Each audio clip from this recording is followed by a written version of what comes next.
Okay, well, we'll get started. So I just want to say welcome everybody to our webinar with Special Effect on accessible gaming. We're glad that you could join us. We're also recording this, and we're going to be sharing this on social media later. So if you're watching it after the webinar, then yeah, thanks for tuning in and watching.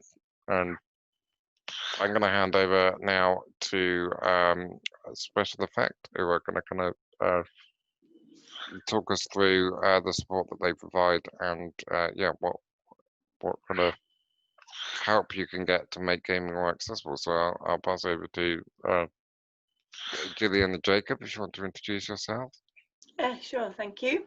Yeah, my name is Gillian Taylor. I'm one of the service delivery team at SpecialEffect. I've been there too many years to remember now, 10 or so. Yeah, so I'm one of a reasonably large team of service delivery people now, and my colleague Jacob's joining me today.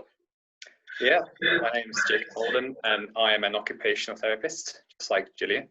I've been working at SpecialEffect since November 2018, and my role is to help people with disabilities to get back into gaming or to start getting into gaming through means of accessible equipment. Yeah. So yeah, thanks very much for inviting us to speak with you today. I'm sort of thinking that there might be a few people watching here that might have already met us at SpecialEffect. So hi, if we've met in person, Jacob or I, or for anybody else that's joining for the first time, it's nice for you to come along. What we're going to do just within the next hour is just give a little bit of an overview of SpecialEffect as a charity, who we are, what we do. And then Jacob's just going to talk through a couple of people that we've worked with and just go through what their problems were, what the solutions were, and that will give us an opportunity to sort of go over some of the key sort of equipment that we use during our work with people. So the other thing to say is that we're very, I don't know how many people are watching live today, but John's going to be keeping an eye on the chat, and it would be lovely to have any comments or questions as we go through. Please just let John know and he'll interrupt us as and when, or we'll have a pause sometime during it and we can just see if anybody's got any questions or comments to make. That'd be lovely. Yeah, feel free to put your questions either in the chat box or in the Q&A section on the webinar. Perfect, thank you. Yeah. Okay, so it's pretty hard to sum SpecialEffect up in just a few words, but I feel this is sort of the bottom line really, is that we're a charity and we help people to find a way to successfully use computer and gaming technology if they can't use the standard controls for whatever reason. So the two photos that you're seeing there on the screen, the one on the left is just an example of some of the situations that part of the team find themselves in. We have a project which I'll tell you about in a minute called Stargaze, and that's very much helping people in hospitals and rehab centres. And then the other that we're here to talk about today is the video gaming side of things, and that's known to us as our Lone Library project. So I shall tell you about those as we go through. So SpecialEffect has been going now since 2007. It was founded by Mick Donegan, who you can see here in the middle. He's our CEO. And he started the charity just sort of on his own back in 2007. And it's just slowly built up to a team now of over 20 people. And we're based in Oxfordshire. So we have service delivery people on this photograph. We have people who are focusing on research and development. We have technicians. We have a team of fundraising communications people. We have admin support. And because we're a charity, we need to raise all our funds ourselves. So we have a very good team who are busily keeping the money coming in so that we can carry on doing what we do. Jacob, you're not on that picture, are you? But you are on the screen here, so there we are. The picture was taken before Jacob joined us, and actually there's one or two members of the team now that aren't on that picture, but that's a fair few of us. So I just thought it'd be interesting to see why Mick felt the need to start SpecialEffect in the first place, really. And it all stemmed from Mick's background being within technology for disabled children in schools. And that was technology very much for communication and for their learning. And during his work, he was being asked a lot about, well, you know, what about accessing technology for play and fun? What about at the weekends? What about after school? What about joining with their brothers and sisters? And Mick realised that actually there weren't any organisations available around at that time to help families with that aspect of things. There was a big gap there that Mick saw. Also, Mick was very involved in the initial development of eye gaze technology around about that time. And he, again, was quite keen that that technology, which was at the time very expensive and new, should be made available to people. So he thought, you know, he would do something about that. So he started SpecialEffect. So one was to help with access to technology for games and leisure. And that became our loan library project, focusing on video games. And that turned out to be very timely, really, because demand has just grown year on year ever since it started. And I don't think there's many of us now that aren't using technology in some way every single day of our lives for something. So yeah, the demand for our services continuing to grow. But also, it was the eye gaze side of things, really. And he really wanted to make eye gaze technology available to people, particularly at the beginning, those who had had a sudden loss of ability through illness or accident. So he started that as a little project, and that became what we call the Stargaze project. And the inspiration for that was this guy, Matt Hampson. I don't know whether anybody's ever come across Matt. He was a very promising under-21 rugby player. And in 2005, he had a serious spinal injury when a scrum collapsed on him. Mick was invited to visit him, and he worked with him using eye gaze technology in hospital. And through working with Matt, he just saw how very important it was for him at that time to have access to technology for his well-being and recovery, and how much that made a difference. So that inspired him to want to do that for more people who were in Matt's situation. And then Matt became the patron of the charity at the beginning. So yeah, that's Stargaze. So yeah, Load Library and Stargaze still our main projects. And then as the charities developed and we've continued to find little gaps in what's available for people, we've started off a few different projects in the background. So iMine here is a project that's an ongoing thing.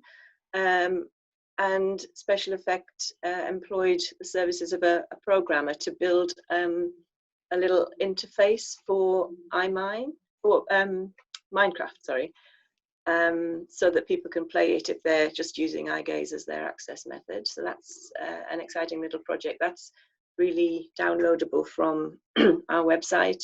And there are people now, well, all over the world really, playing Minecraft with their eye gaze systems, which is exciting. eyegazegames.com is another little project which is very much ongoing, and that's an attempt to just provide some more games for people who need to use eye gaze as their method of input. And then gameaccess.info started off as a little blog really, but we started realizing that a small team in Oxfordshire couldn't really meet the demand of everybody that needed information about accessible gaming. So this has developed into a website now, which we're putting out there as a resource for all things gaming access. So that's a good place to visit just for some more information on links from our website if you're interested in that. And then our most recent little project is Bubble Busters, and you can see their little AV1 robot. So we're working in collaboration with the people that developed that little robot, and that's bringing, that's for children with cancer who can't be in school for very prolonged periods of time because of the treatment that they are having. And the little robot is put into their classroom, and they're at home controlling it through their iPad, so they can see what's going on in the classroom, they can hear what's going on in the classroom, they can speak to their teacher if they want to. And yeah, that's a really nice, exciting little project that's quite new, and there's more information on the website if you would like it. So today we're very much focusing on the Lone Library, which is the video gaming side of things. So that's very much for people who want to play video games on either consoles or PC but can't use the standard controls. So the people that come to us for the Lone Library are maybe people who've had spinal cord injury, brain injury, and neurological conditions, whether that be progressive, or there's quite a few children with cerebral palsy that are coming along who've always wanted to play, get involved with what their brothers and sisters are doing but can't join in. So they come and we try and help them through the Lone Library project. So anyone can get in touch with us. We've got a very open system for getting in touch. We try to encourage people to do that via our website contact form wherever possible. And there's no restrictions on age or ability. We just help whoever is needing us. Under normal circumstances, i.e. pre-COVID, we would see people either in their homes, in their care homes, hospitals, or we might invite them to our games room in Oxfordshire. And the photo on the left there is a guy who came to see us there. At the moment, we're still not being able to do face-to-face visits, unfortunately.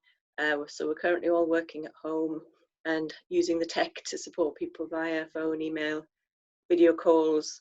And we've got one person in the office who's able to post out equipment for us and things if that's necessary. So we're still very much open for business, but just not being able to meet people face-to-face at the moment, unfortunately.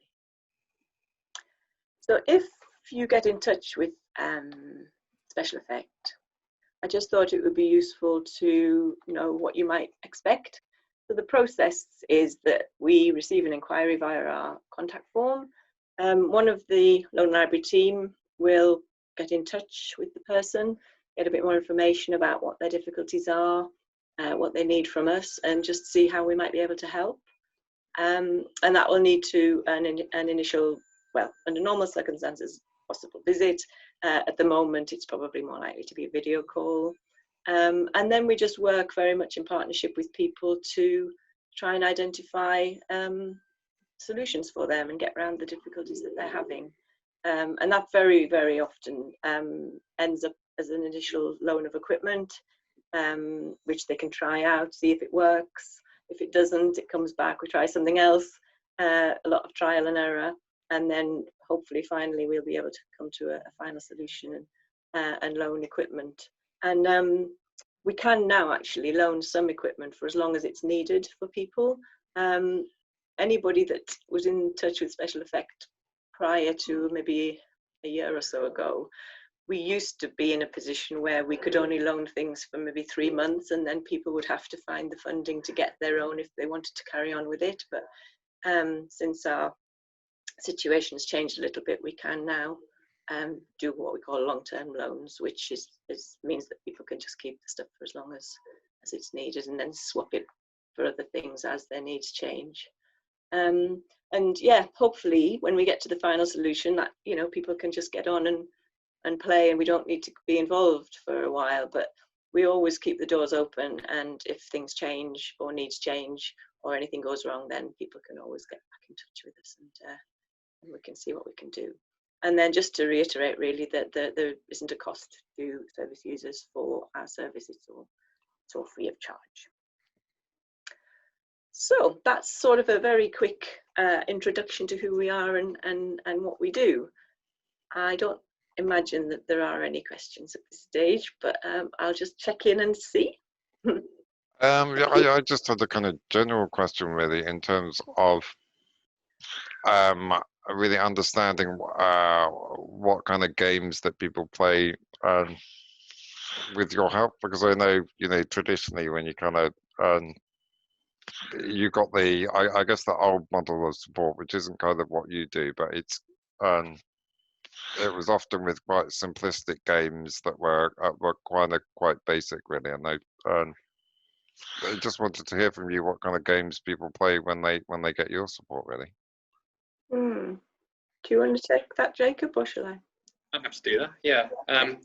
We see whatever game the person wants to play, we'll try and find a way to get them playing. So whether it's a super simple game where you require, say, a single joystick or 2 or 3 buttons, or whether it's a game that requires, you said 2 joysticks and 8 buttons, the way that we kind of work our way through a person and their abilities, we like to start off quite simple, particularly with people who haven't played games before. So we like to just give them a nice simple game. One of the games I'm going to talk about quite soon is FIFA, because it has good options to reduce the amount of controls needed. Because for FIFA, you need to use, for the classic controls, that's where you can use both the joysticks on a standard controller and all the buttons, whereas there's a mode in it that's called 2-button mode, which you can play a match just simply using 1 joystick and 2 buttons, and there's also 1-button mode where you just use 1 button and 1 joystick, and the AI picks up where the player is on the field and determines what button each does based on where they are on the field. So for instance, when you're trying to tackle a player, that's when one of the buttons will become tackle, and when you actually have the ball, it will then become your pass or your shoot button. So yeah, we try and accommodate everybody and the games that they want to play based on their functional ability. Great, thank you. Okay, can I just check from a very practical point of view? I was aware that I was moving our little panel of faces around the screen as I was presenting there. Could you see my mouse going around the screen as I was talking? I think so. Was it? Sorry about that. If it was really distracting, right. I'll minimise this. It wasn't. No, that was fine. I'm sorry, I'm a bit of a novice at this webinar thing, so you'll have to excuse any weird things that happen. Well, I thought you were actually showing us the thing that you were talking about. Oh, that's what I thought. Yeah, I thought that was deliberate. Well, it was occasionally. I started off maybe like that, but then I was finding that we were obscuring the bits that I wanted to see, so I was quite randomly moving it around. So. We didn't notice. Okay, good. I'll try and do better from now on. Okay, shall we move on to a couple of people to talk about them? Just keep me right on when you want the slides changing, Jake. Yes, thank you, Gillian. So now I'm going to be talking about a couple of people who we've seen in the past to help them get back into gaming. And in these cases, these are people who used to play games before, and we were just helping them to get back with the needs of equipment. So we'll start off with Matt, who we saw, it was close to the beginning of this year before all of COVID happened. So Matt has Duchenne's muscular dystrophy, and he likes playing. Sorry, can I just interrupt just at this point, because it might be just worth saying, Don, I don't know whether you recognise Matt, do you at all? Not from that picture. I don't think so. No, I just think it's possibly worth saying that we don't ever, use photographs or information on anybody who hasn't actually given us permission to do that. So I just suddenly thought, if anybody's watching this and thought, well, I'm not going to get in touch with them because they're going to start showing my photographs to the whole world. That's not at all what we do. Everybody that we talk about has very kindly, been happy for us to share their stories. Sorry, it's good to say. It's worth saying that. Absolutely, yeah. So Matt likes playing FIFA and Overwatch on the Xbox One. So mentioned FIFA before. It's a football game that's been going. I don't know how many years, but they keep releasing one every year.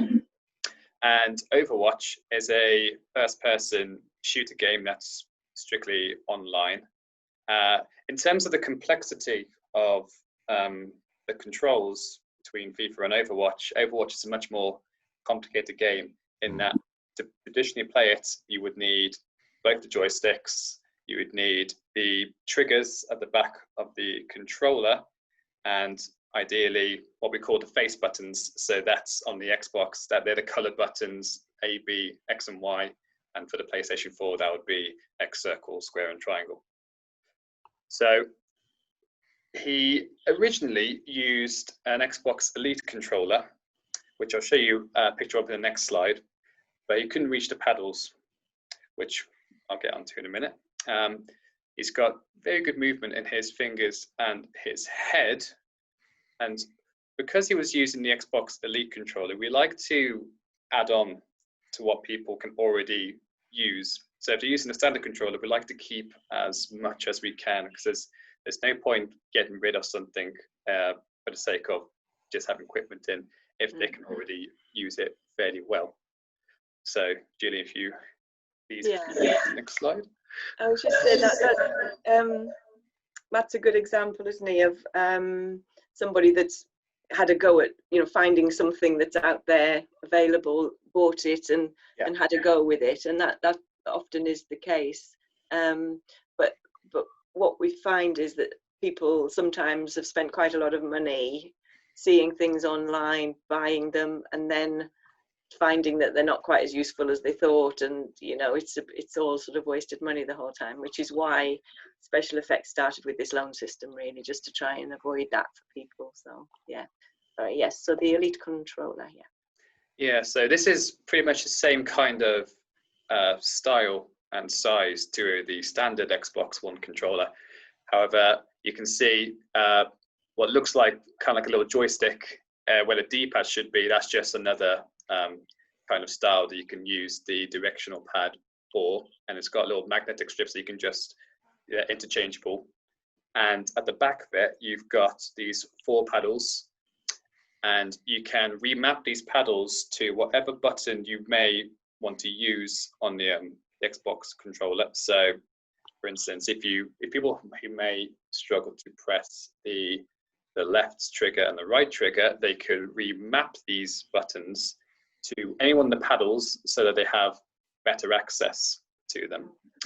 However, in Matt's case, because his controller is also significantly heavier, and also he couldn't reach the paddles, this proved a little bit more difficult for him to use, which is why he got in touch with us to see where we could help him. So this is what we tried. So we tried first a low force controller. We've got a technician who can remove the rumble packs, which are stuff that makes the controller vibrate, and removes the springs from the controllers to make it physically lighter, but also to be able to use the joysticks and the buttons much more sensitive as well. So a combination of this with some of these buttons, as you can see, there's an orange and a red button, so slightly above Matt's right hand. So these are ultralight switches. They require a very little amount of force to activate. And what we ended up doing was we made these switches act as the left trigger and the Xbox home button, because for Matt's left hand, he struggled to press the left trigger traditionally. And as you can see, the switches are placed on some foam. This is just any kind of foam that we can find. Basically, we've got at our office, we just have a bag of foam that we've accumulated in the past, and we find that even little things like this can prove very useful in stabilizing or providing the right height or the right angle for certain equipment. And underneath that foam, you might be able to see there's a little bit of fabric. It's called Dysum. It's quite blended in with the blue background as well. But this is a non-slip material, so that the switches have more of a chance of actually staying in place so that Matt can access them. And these switches are plugged in to the Xbox adaptive controller, which you'll see on the next slide. And we are able, the Xbox has a feature called Copilot, and that means that you can connect two controllers to act as player one.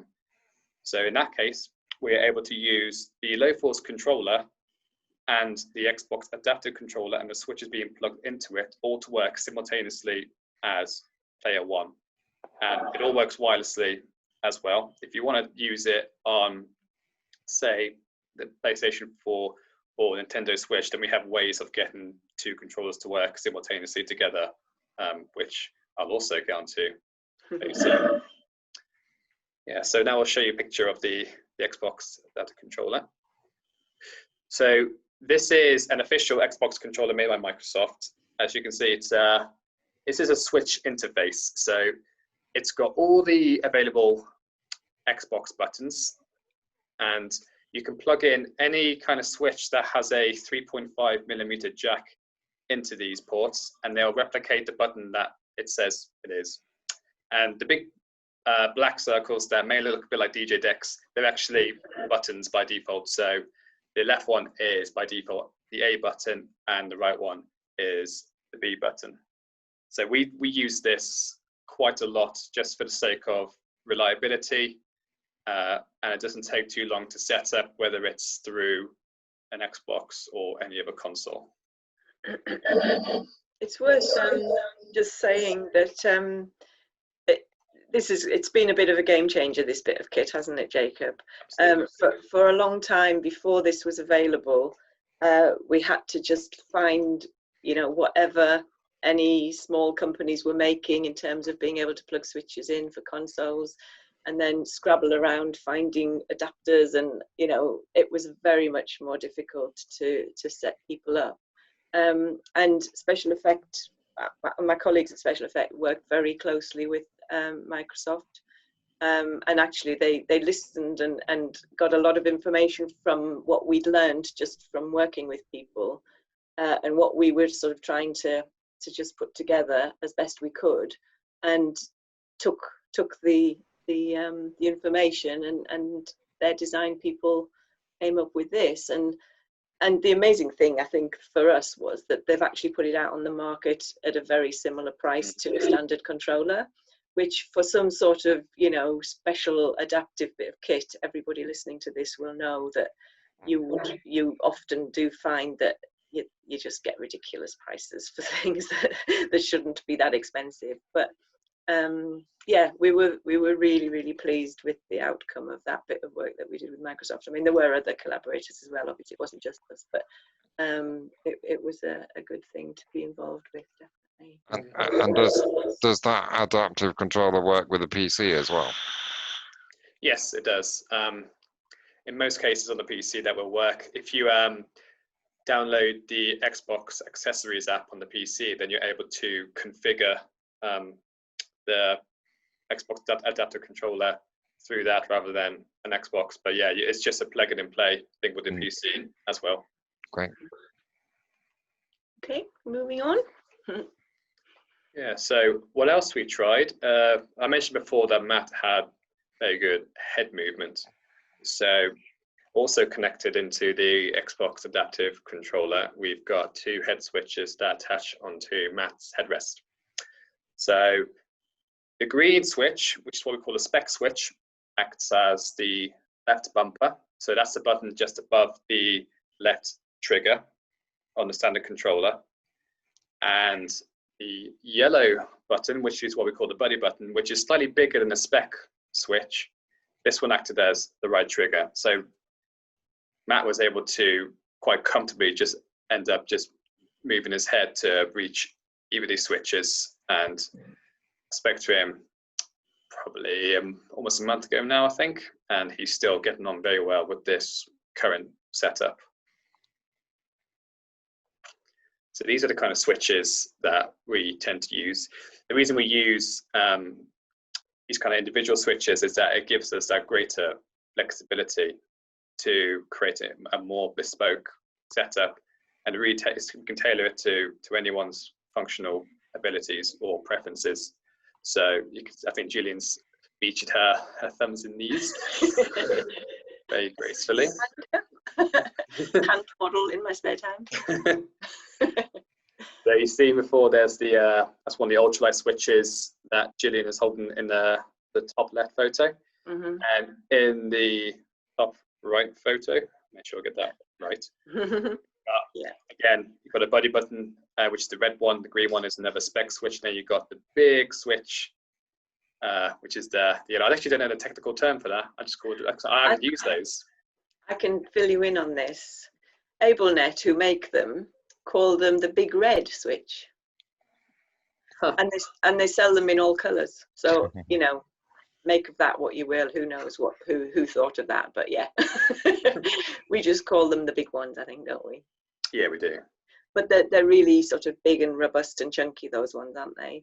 So if anybody, probably not the people we're talking to today necessarily, but you know, some children with cerebral palsy give switches a right old bashing, or there's some people that would need to use them with their feet or whatever. It gives a bigger target, and it's a good old sort of solid switch, isn't it? Yeah, and another thing for especially the buddy buttons, we've got these things called softy tops, which are basically quite big padded foam toppers, which just make it a little bit more comfortable to sort of cushion it and protects the switch even more. Yeah. Also, at the bottom left, we've got the Logitech Adaptive Gaming Kit. So this came out pretty recently. It's what it is just a box of various switches that are different sizes. So the one that says RT on it, that acts as a trigger switch. So it's an analog switch. So similar to how you would drive a car, the more that you would say if you use it for accelerating, the more you press down on it, the faster the car will go. And if you have like a little bit of pressure on it, then the car will go at quite a slow pace. And you've got the button next to it with the little blue X on it. So that is similar to one of the ultralight buttons. And then one with the A is similar to one of the buddy buttons, and then the B button is similar to one of the spec switches. So this is, and it also comes with that little tray as well. That's all positioned as well. So it all comes with its own Velcro just to create that extra customizability and that stability. I suppose we should just say about that, Jacob, that the A, B, X and RT are just stickers, aren't they, that come separately. If you buy the kit, the switches are all just plain black. So whatever you end up using for whatever controller button, you can just label it up to make it easier for yourself to remember what it's doing. That's all. Yeah. Yeah. And then finally, we've got the lever switch. So this is probably one of the most sensitive switches that we have. I think it requires 2 grams of force or something along those lines. This is very lightweight. We don't tend to use these too much, but they can be very useful for people who have even more limited strength. Yeah, and also they're just sometimes, because you just have to push the little lever down there. If people's hands are in a position that are very comfortable for them, and it's difficult to get the little spec switch onto a base or something, sometimes having that slightly different design of switch just lets you get it into a place that it just needs to be, that makes it a bit difficult to get any other switch into, really. That's where I find them the most useful. Definitely. And I mean, there's lots of switches as well that aren't on these photos. I think we should maybe say, maybe you were going to, sorry, Jacob, but I'm just thinking, really, if anybody is using any sort of switch for anything else, I mean, I don't know whether people use a lot of sit-off switches, or, you know, there's all sorts of different ones out there. If they've got a 3.5mm jack, as Jacob said, then they can be used for within a gaming setup, can't they? Definitely, yeah. Okay, shall we move on? Yeah. So that was the end of the first sort of person you were going to talk about, wasn't it? Yeah. So it's a good time if there is any comments or questions, John, or we can just move on. I do have a couple of questions that I kind of gathered earlier from people. Okay. And yeah, I was just wondering, in terms of, I don't know, maybe you're going to cover this later, in which case we can move on later. But just wondered about like software that you can use as well as the kind of the hardware and the switches. Is that something that you were going to cover, or is that something you can say a bit about? Yeah, so what we also use quite a lot are voice controls to play games. And we can use that in PC and in console gaming. And that's also what I will be mentioning as well further down the line. So I'll definitely come across software. Great. We can come back to that. And yeah.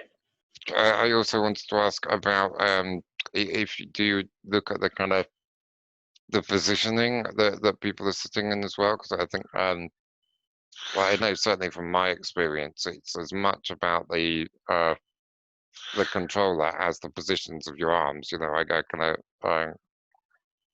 I actually discovered something just last week that, you know, if I put a bit of foam under my wrist and I lift my wrist up, suddenly I can press like 8 buttons on my keyboard when I could only press 2 before that. So I just wondered if you looked at the positioning side of things as well. Yeah, I think that's crucial, I think, in what we do, which is why it's so important that we see these people, because positioning can, you know, millimeters can make a difference to activate a switch, because whatever movement people have, we can try and accommodate a switch, even if it's like a very small amount. We'll do our best to position a switch in that, and we want people to be comfortable when they're playing it, because the whole point we're doing this is for leisure. We want them to enjoy this and not get uncomfortable. Yes. So we tailor it completely to how they want to, or how they would be playing, either whether it's sitting down, or whether people are bed bound or in a chair. So yeah, position is absolutely something we would always take into account. And yeah.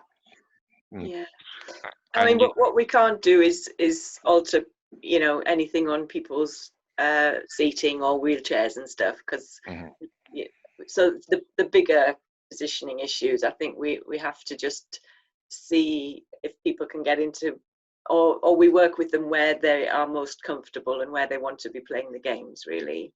So the bigger stuff, no, but yeah, that thought about you just, you know, I very often just put a pillow or a cushion under somebody's forearm, and that you're right, that releases a lot of finger movement very often that you don't know is there if gravity's taking it down onto a surface. And exactly. I think that's a little bit why Mick sort of employs OTs on the team, really, because we do have a bit of a background knowledge of, you know, anatomy, physiology, and that sort of thing, and it's experience. You know, we just learn something from everybody we meet, really, don't we, Jacob? That everybody's got their little tips and things that work for them, and we can sort of pass that on and use them as appropriate, really. So we have these kind of general ideas for a particular condition. However, you know, it's not a one size fits all, which is why we go out and see these people, and that's why everyone has a bespoke setup, because everyone's different. And so that's why it's even more imperative that we do go and see these people, because it's also good to see them in their home environment and just tailor it around to how they want to play. I think that's one of the things at the moment. You know, we always have done such a personal face-to-face service, really, and we feel like we're doing a reasonably good job virtually at the moment. You know, we are carrying on, and we're supporting people as best we can over, you know, Skype, Zoom, whatever. But it's not quite the same as actually just being there and just seeing for yourself very closely what movements are there and what just a little tweak of something might be able to achieve. So we are at some stage quite desperate to get back to going to see people and whatever, but we're obviously not going to do that until it's absolutely safe for everybody. So we'll have to stick with it for a bit longer. And you mentioned in the case of Matt that you were helping about the joystick and making that a lighter to use joystick. I just wondered if that, like, you know, how sensitive are we talking? Because I'm just thinking a lot of people with Duchenne as they get older, like with the wheelchair controls, even just a kind of a standard wheelchair joystick is too much, and we have to get these ultra high sensitivity joysticks. I just wondered, is it that kind of level of sensitivity, or is it, can you get that sensitive joysticks? I think our technician does make them, from what we've seen and people that we've used these with, they have been able to use our low force joysticks and controllers pretty well. Because it's not just Xbox controllers, there's a PlayStation 4 controllers, but it's also got these individual joysticks that are specifically made for low force. I'm not sure exactly how many grams of force it would take, but from who we've seen, I think people are very comfortable with using them, and they are sensitive enough to be used. Yeah, it's I mean the test for them sometimes is that, if it's been made very sensitive and easy to move, some controllers that we've had adapted, we try maybe for a chin joystick with people, and the minute you turn it sort of vertically, it drops because the spring is so light that it's not actually centering again from if it's not flat. So I think it does a reasonably good job at getting them as absolutely sensitive as we can.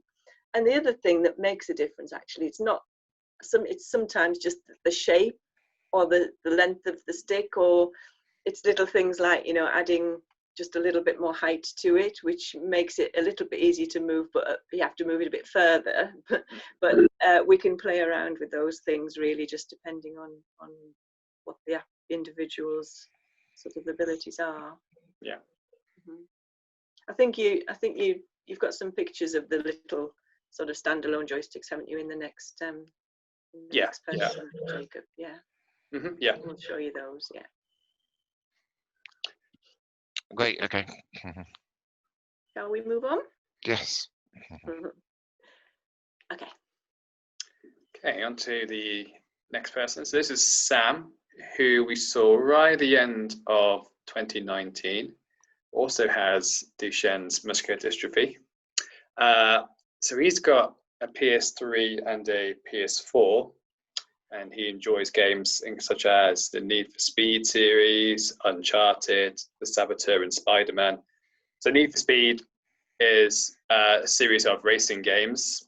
And with racing games, they're very good starting points, just because from a very basic way to play is that all you typically need is one joystick to steer and another button to accelerate and another to do the braking.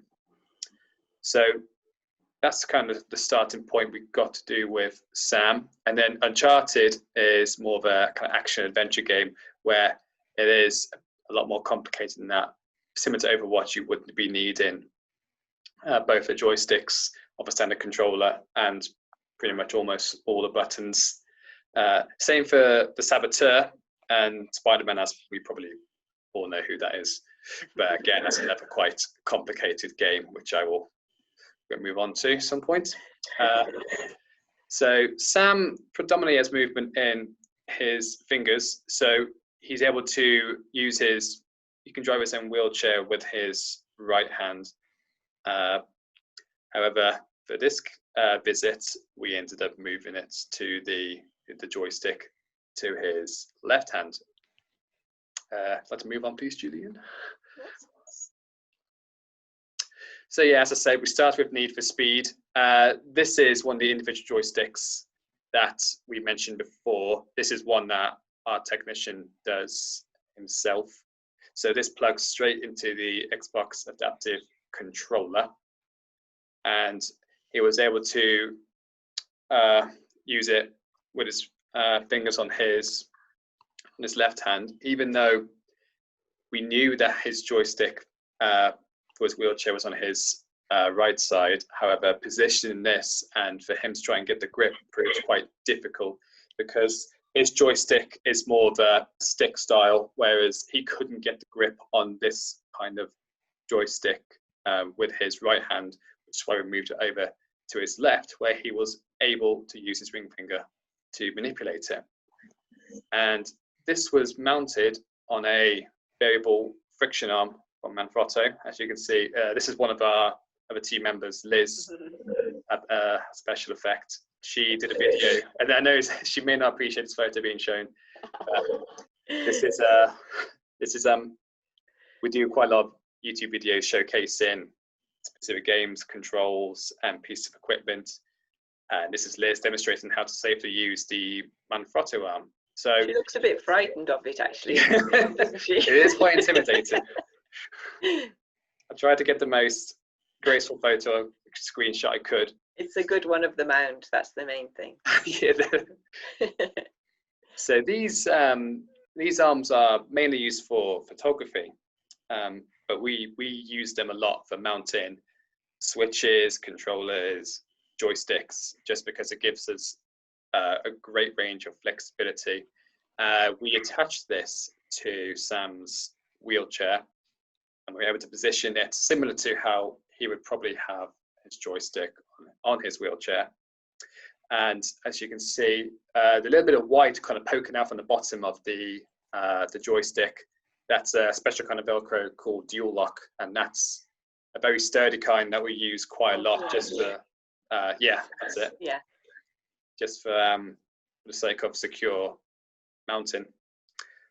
So even if this joystick plugs into the Xbox adaptive controller, we have to use other bits of hardware to get it working with the PlayStation, which we'll show in the next slide. So this is the Titan 2 adapter, and this can basically help get any controller working on any console. So in Sam's case, this is how we got the Xbox adapter controller working on the PlayStation 4. The way just basically tricks the PlayStation 4 into thinking that the Xbox adapter controller is an official PlayStation 4 controller. And the way you kind of set it up is that you plug in an official controller into one of those USB slots, and then the adapter controller in the other USB slot, because without it, the controller would end up cutting out every 5 to 10 minutes, just because the PlayStation is always looking out that there's an official PS4 controller plugged in.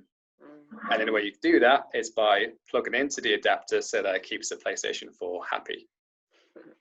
And then we'll be using this as well for voice controls for Sam as well. So from the first visit, we went back to using the ultralight switches. So placed and Velcroed on his right side of his wheelchair is where we put an ultralight switch to act as the R2 button to accelerate in Need for Speed. And then another one we used to be Velcroed onto Sam's thumb on his left hand to act as the L2, which is traditionally the brake button. That's all right. Now you can move on now. Yeah, so that was his starting setup. And then following on from that, which we actually had a video call with him during lockdown. And we had this idea. So this is what we call an Evil mini thumbstick. This is from a company in the States called Evil, and they provide special customized controllers that have kind of extra buttons installed onto them, and these individual joysticks. And this joystick proved very useful for Sam. So we sent it off to our technician who does all our making it sensitive. So he's able to get into this and make this a sensitive joystick as well.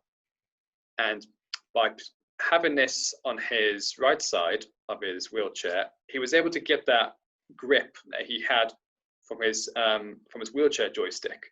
So he's able to use it as well as, you know, he's able to drive his own wheelchair. So he found that a lot more useful than the previous joystick. And this is, you know, part and parcel of what we do, is that we provide a lifelong service to our service users, just because you never know if someone, say, who's got a progressive condition, we like to stay with them throughout their whole gaming career, if you like, because as new consoles come out, new games come out, different means of equipment comes out, we like to accommodate them throughout and just help them best, to the best of their abilities. Following on from also introducing this joystick is where we threw in some voice controls to play a bit more complicated games like the ones I mentioned, because he got back in touch, said he wanted to play a game called a Saboteur on the PlayStation 3. Next slide, please, Julian. So with voice controls, this typically requires a headset to pick up your voice to give the commands to activate certain actions in a game. The Titan 2 adapter, which we used to plug in the Xbox data controller into the PlayStation, and some software. So we use various types, whether it's one called GavPi or one called Voice Attack. And with these bits of software, we can create these voice scripts, and we can completely tailor it to person's kind of speaking ability and relating to game and their functions. So because of this, Sam wants to play more complicated games, and the way that he could do that is by using these voice controls to perform some actions such as firing his weapon or aiming, and we can customize it so that, for instance, say if Sam wanted to hold down a button that he didn't have access to via a switch, we can customize that in the voice controls so that with a voice command, he could say aim, and then the game would end up sort of locking to aim mode, and then he can do, say, fire, and the game could either do like a continuous fire depending on the kind of weapon you have, or a single press. So yeah, we can customize it for specific games that require more complicated button inputs. So for pressing more than one button at the same time, which is because Sam wants to be able to play Spider-Man on the PlayStation 4 at some point, and I've been creating this voice script for him based on some of the actions within Spider-Man. Because there are some commands where you have to press more than one button at the same time. For instance, if you're doing like a finisher move, which you would need to press circle and triangle for, I created a command for him so that he's able to say finish, and then the game will pick that up, and then you'll be able to perform his finishing move through that. So it's very flexible, but there are some limitations to voice controls, because once you give the command, it does require a bit of a delay in the actual function or the action taking place within the game, because you are needing a PC and it's plugged into the Titan 2, that's plugged into the PlayStation, and so it gets quite complicated. So we don't like to introduce these kind of things, from the get-go. We like to get to know a person first, see what we can do with the most simplest of solutions before working our way up to these more complicated setups. So, and another limitation is person must have a clear speaking voice.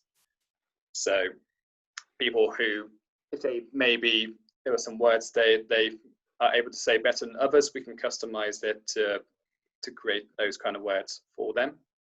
And you can visit a lot more of our information on voice controls on our Game Access website, which Julia mentioned earlier, which has a whole host of game and accessibility articles. So there's voice controls, there's specific games and their controls, and there's equipment, there's quite a lot. So we do recommend people would check it out if they're ever interested in these kind of things. Great. So that's talked through two people and sort of pulled out some of the main bits of kit that we use when we're doing our assessments, really. Don't know how we're doing for time, John. Is it 3 o'clock? Do we have to finish, or can we carry on a little bit? We can carry on, yeah. Okay.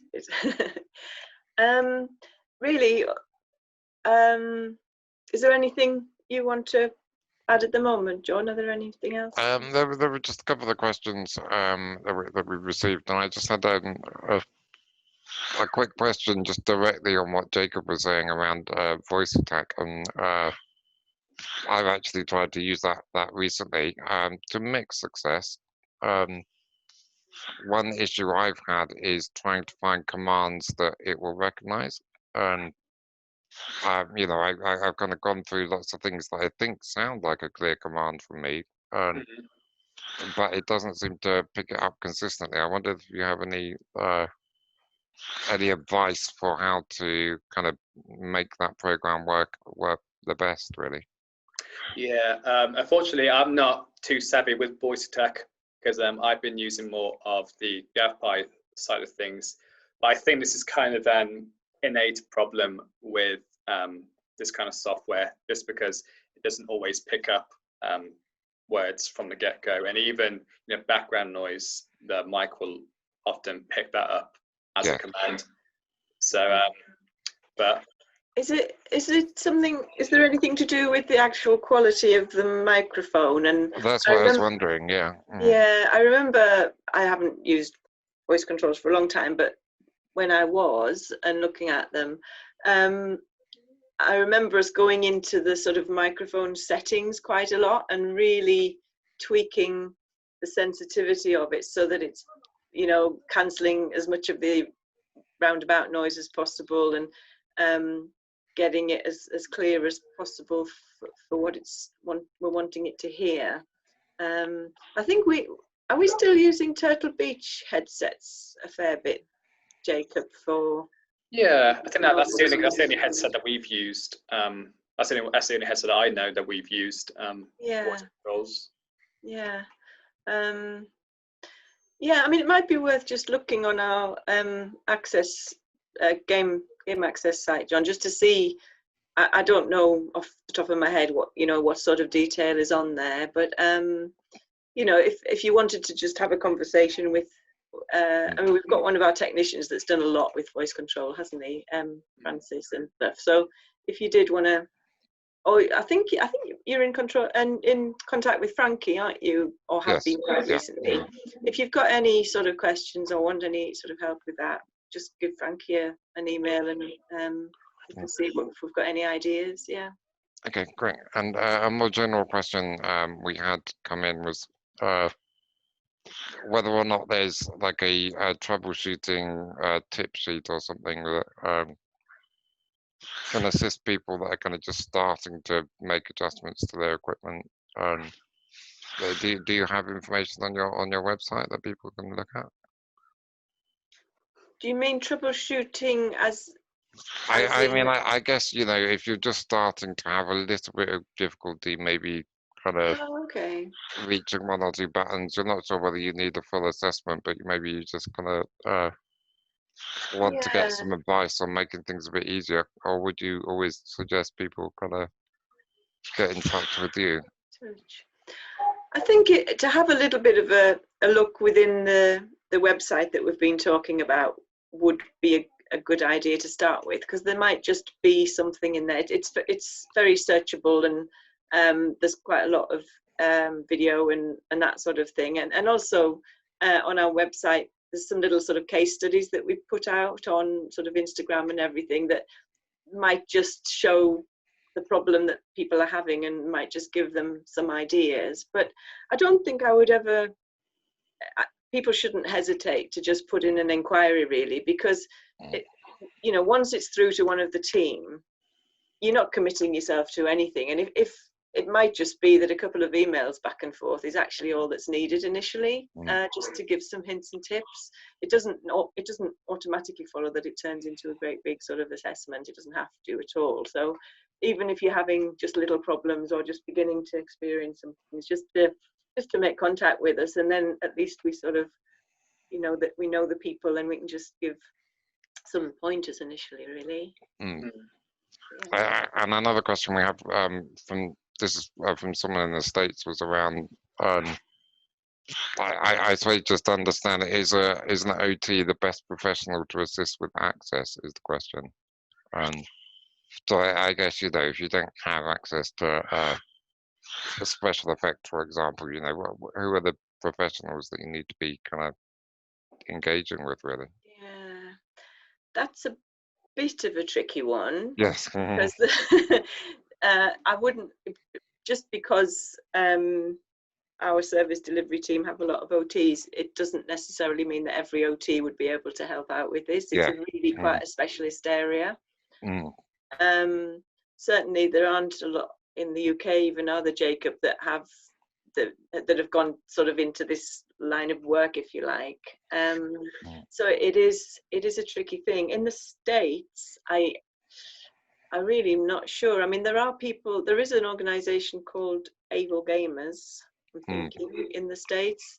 It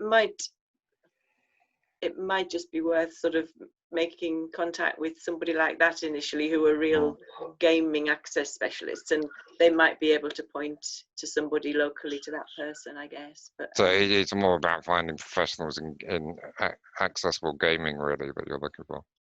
I feel like that's probably the case, yeah. Okay. While we are mainly only seeing people in the UK, we still take inquiries all over the world.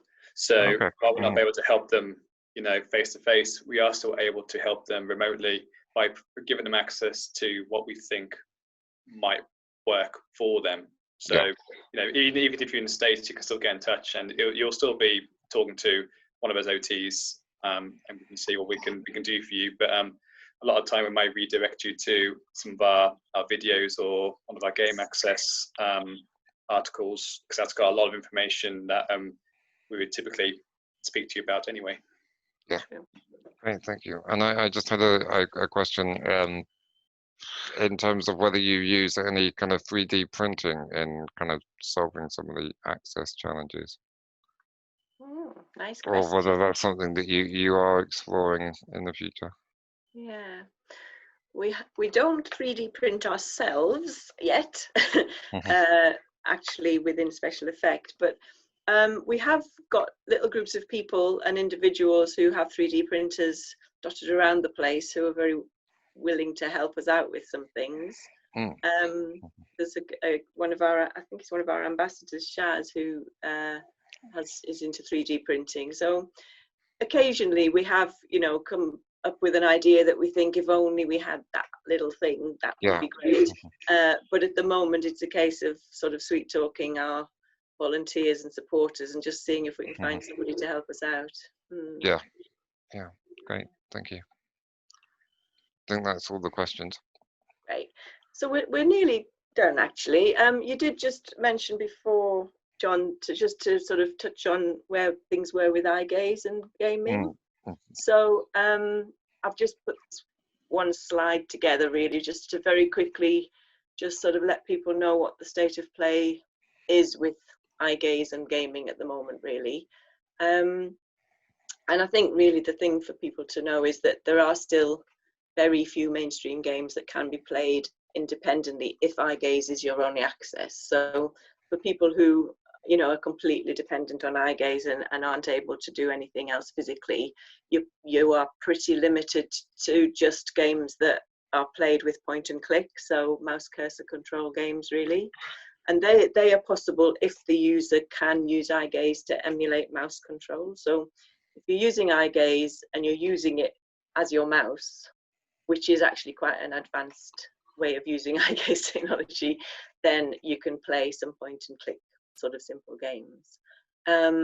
So that's one of the reasons that SpecialEffect are developing their eyegazegames.com website, and there's a few other people that are just looking to see if they can just extend the variety of games that are available for people in that situation, but unfortunately still pretty limited at the moment. There's been quite a lot of excitement in the tech world about Tobii, who are sort of the main eye tracking company, really, making gaming cameras, and big shouting about laptops with eye gaze built in and using them for gaming and whatever, for professional play and esports and all sorts of things. The thing to know about that really is that they're not an absolute miracle access device in any way, shape or form. They're being developed very much for not the world of assistive technology at all. They're being put out there as additional inputs to PC video games, basically, to enhance the gaming experience for people. So you might just be able to look around, and your character will look around with your eye movements, but you still do need other means of control to play the full game. It can, having said that, you know, it can reduce the need for other inputs if the game is compatible and you have got a gaming eye gaze camera, but it's by no means an alternative access to gaming at the moment anyway. And many games just still aren't compatible with eye gaze, just to the nature of the controls and the gameplay really. So I did have a little look. There's if you are interested in that, if you go to this website here, gaming.tobii.com, they do have a list of games that are currently eye tracking enabled, which has some sort of eye tracking input, you know, built into them. And I think there's approximately about 150 games on that list or something like that. So that's just a very quick sort of overview of where it is if you're using eye gaze really. Oh, that's great. Yeah, I think I've seen it being used in I don't know if it was Call of Duty or a Call of Duty type game, but using to like aim, just making it a little bit easier. But as you say, not replacing it. But you know, maybe that's the edge that you need to be competitive in that kind of game. Yeah, absolutely. Yeah. So just a very quick summary then to finish off, unless there's any other questions or comments at the moment. No, I think that's that's it.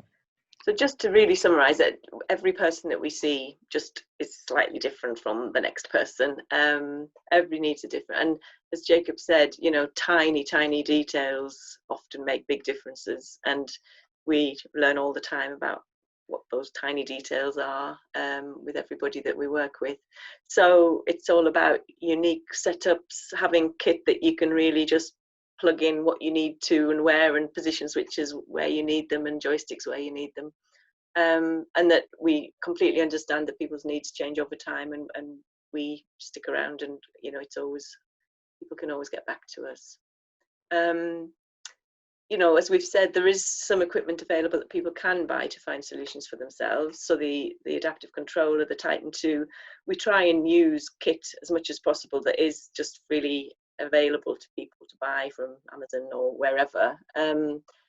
But as we said, it's just sometimes difficult to know what will work without actually trying it first. And what we don't want is people spending a lot of money on stuff that's not going to solve their problems. So yeah, the SpecialEffect team is available free of charge to anybody needing help. I've just put the website address there, and the contact form is on a link from the home page. So there are still some issues though, and they are very much the sort of making the controls very much more sensitive, easier to move, easier to press buttons, controllers generally lightweight or smaller or whatever, that just do still need specialist kit or adaptations, unfortunately. So for those sort of issues, we are still having to use our own technicians to just hack into controllers and, you know, put together little bits of kit ourselves to try and address it. But at the same time, we are always working with developers to just try and get them to understand that these things are needed, and that hopefully, you know, at some stage we'll get to a point where something like the adaptive controller will come along that sort of meet those needs as well. But still working on that really. Accessibility settings in games is always worth investigating. I think you started on your question about, you know, if people are just beginning to have problems, if there's a particular game, then just to have a little bit of a look into the accessibility settings, just to see in that particular game whether there is anything that would just solve your problem. Some games are better at that than others, aren't they, Jacob? But it just, you know, it is always worth having a little look. And then just really to recommend that if anybody's got any issues, have a look at the gameaccess.info site, because we are just trying to really develop that and try and get as much information out more generally to people as possible. And yeah, that's, I think, it. all the little projects and the links and things, and all links to our Instagram, you know, sort of social media channels and everything. There's very clear links from our website. So rather than people trying to, you know, take down specific addresses, if they go to the website, then there's links to everything from there. That's probably the best way in. Or if they want to contact us, then go to the website and find the contact form and give us a shout. That would be nice. Great. And we just had a comment in the chat about from someone recommending checking out Microsoft Eyes First games. Have you heard of those? It can be played on Windows 10 and Xbox One. No, what was that? Windows? Microsoft Eyes First game. Eyes First game. Games. Don't know about that one. No, we will have a look. Thank you for that. I think that's something that Microsoft are doing directly. Yes, it's it looks similar to the kind of games that SpecialEffect have been kind of Oh, great. working on that can be used for eye control and eye Brilliant. tracking. Nice. I'll certainly checking mention out. that to our colleagues and see if they, see if they've heard of that. But if not, that's a really good tip. Thank you. Well, that's We're always open to anything that you know we miss. and that's really fantastic. Thank you. And I think you know, it's really good to hear you just encouraging people to get in contact rather than, you know, forking out a lot of money on equipment that may or may not work for them. It's best to kind of come to you and get that specialist advice, I think. Yeah, definitely. Always open to anybody. Yeah.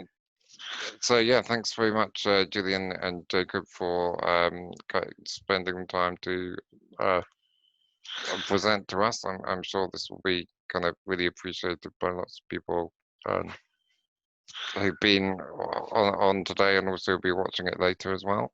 And yeah, thanks to everyone who came on live today and for all the great questions. And yeah, we'll be carrying on our webinar series in September now, I think. So thanks again, Gillian and Jacob, and yeah, take care, everyone. Pleasure. Thank you very much Thank for you. having us. Thank you. Bye. Bye-bye. Bye-bye.